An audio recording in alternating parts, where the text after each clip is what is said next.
तारबिर राज सफ़र रवान तमाए अधु सदी गुज़री वञण बावजूदि स्टूडियो जे दीवार ते साम्हूं लॻियल धोरे ॾींहं जा चमकंदड़ अण लब घड़ियाल जूं ॿाहूं ॿुधाइनि पियूं त राति जा 10:48 ऐं 48 सेकंड थिया आहिनि।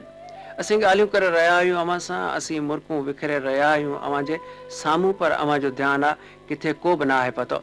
अखियूं इंतज़ारी में फाथियूं, सखियूं सिंगार में फाथियूं। अखियूं इंतज़ार में फाथियूं, सखियूं सिंगार में फाथियूं। सुकाया वार पे सुहिणी, दिलियूं दीदार में फाथियूं। हुयूं त हूरन जहिड़ियूं परियूं, पर सुञे संसार में फाथियूं।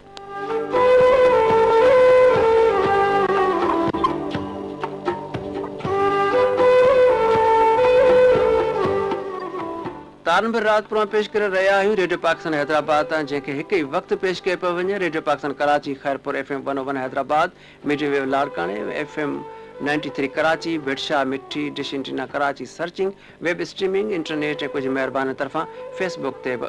0300937058 ते यादि कयो आहे ॻुठ रफ़ीक मलकानी खां इनायत मलूकानी भाउ, तव्हांजी महिरबानी। ॻुठ रावल चालखे खां दोस्तली चाल, ॻुठ मोहम्मद हाशिम डायरी खां शफ़ी मोहम्मद डायरी, डोकिया वाह खां सुगर मोहम्मद मूसा जुणेजो, मटियारी खां सिकंदर जान सिंधी, सागड़ खां सोहेल मेहर यादि कयो आहे।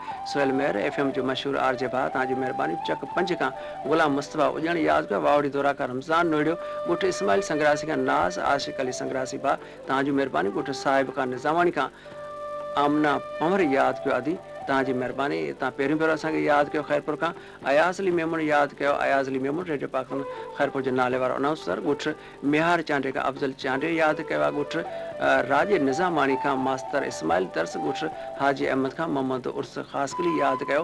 ॻुठ अली गुलशर खां गुलहसन शर, मिठी खां अब्दुल कदीर जुणे जे यादि कयो। ज़ील पाक खां ताज मोहम्मद सोलंगी, नगर पार्कर खां डॉक्टर लखा ॾिने उठे यादि कयो आहे। सांगी फरो खां मोहम्मद अज़ीम ख़ासकली ऐं मोहम्मद सुमार मेमून, पुंडरी खां कासिम लछवाणी, मिठी खां मुख़्तार नोड़ी यादि कयो। हलाणी खां सनम अरब नवाज़, मीरपुर ख़ास खां डॉक्टर डूंगर शाम, पका चांग खां ज़ामिन अली चांग यादि कयो। प्रीतम आबाद खां मंसूर अली मरी, ॻुठ समय खां नूर मोहम्मद समूह, कराची खां वफ़ा जावरी यादि कयो। दरगाह सखी जाम ॾातार खां हगलार थर खां मोहम्मद सलीम हिंगोर जे यादि कयो आहे। अवां सभिनी जी में चांहि ॾिनियूं, भले ॾिनियूं, पर सच पुछो राति जी चुपचाप में वाह या रुॻो इहा वात त वार चोटी मथे गुल ऐं बुलबुल अदान जूं पही वेंदड़ राति जूं सिसकियूं अञा तोड़े जो खिसकी न आहिनि सघियूं असांजे ॿाहुनि ॿखनि मझां, पर पोइ बि इहा पका त दिलि खोले रखंदो त अञा राति जूं सिरांदियूं सुतियूं असांजे ॿाहुनि मथे। राति जूं सिरांदियूं सुतियूं असांजे ॿाहुनि मथे, सोने चांदियूं सुतियूं असांजे ॿाहुनि मथे। चंड सितारा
रात जो थकजी पियल पंध मुसाफ़िरी में नेट ते नज़र था फेरायूं तो सॼी दुनिया असांजे साम्हूं मौजूदु आहे। भारत जे शहर गुजरात मां कच्छ भुज जे गुजरात में असांखे यादि कयो। मुबारक सुमरो भाउ, तव्हांजी महिरबानी। तव्हां पहिरीं भेरो असांखे यादि कयो आहे। मंज़ूर गजू यादि कयो आहे दुबई मां। अबू ज़बी में डॉक्टर दिलीप कुमार असांजो लाॻीतो ॿुधंदड़ महिरबानी। भारत जे गुजरात परगिणे सां वागिल अली मोहम्मद मितवा, मलुक मितवा, शम्स मितवा, गनी मितवा, इन सभिनी महिरबाननि जे ॻोठ जो नालो फुले। हीउ ॻोठ ॿनी वारे इलाइक़े में आबाद आहे, जंहिंखे पाण सिंध वारा ॾाढे आदम जी ॿनी करे सॾींदा आहियूं। नाले वारे भारतीय सिंधी लेखक ऐं न्यूज़कास्टर हीरे ठकुर जो तालुक बि हिन इलाइक़े सां आहे। भलारी मके पाक मां ख़ान मोहम्मद ख़ासि करे यादि कयो। ख़ान मोहम्मद साईं, तव्हांजो वॾी महिरबानी जो अमीन वक़्तु असांजो प्रोग्राम मके पाक मां फेसबुक ज़रिए पंहिंजनि मिटनि माइटनि ऐं दोस्तनि यारनि खे ॿुधाए रहिया आहियो। साॻे नंबर ते सिंध तरफ़ अचूं था त हिते मौजूदु आहिनि मक़सूद रिंद खां असां महिरबानी ऐं फैज़ अली रिंद भाउ, तव्हांजी महिरबानी। तव्हां सां गॾु जूनियर अली ॾिनो रिंद बि असांखे ॿुधे पियो, वॾी महिरबानी। ऐं भूले डायरी खां ग़ुलाम नबी डायरी असांखे हाणे यादि कयो। निदे खां अंब ख़ान जमाली भाउ, तव्हांजी महिरबानी। नौशरत फ़िरोज़ खां नूर मोहम्मद मेहर बैराज कॉलोनी हैदराबाद खां सरफराज़ ख़ासि करे असांखे यादि कयो आहे। ऐं सभिनी जी में चाहियो ॾिनियूं वॾी महिरबानियूं। ऐं हाणे हिकिड़े महिरबानी अब्दुल रज़ाक बोदाणी जो उहो ख़त बि मुख़्तसर करे पढ़ी था छॾियूं, जेको लिखियो ॻोठ अमीर बख़्श बोदाणी मंझां। ज़माने जी तिख तार में लुढ़ी वियल असांजे जीवन जा लेख बि अजीब लिखाणा अमीन भाउ। पंजो क्लास पढ़ी वियासीं त धण ॿकरियूं चारण वारी वही में पहुची चुकासीं। इहो ई रेडियो सेठ अवां माकन शाह जूं नित नयूं ऐं निरालियूं ॻाल्हियूं ऐं पिथूं थी वियल असांजा ई पेर, ख़त लिखण जी जुस्तजू, मेलनि जा मेल, पोस्ट ऑफिस जा दॿा, शामिल थियण जी उमेद ऐं अवां पारां नज़र अंदाज़ करण वारी साॻी आदत अॼु बि साॻी तरह यादि आमीन। ज़मानो बदिलियो,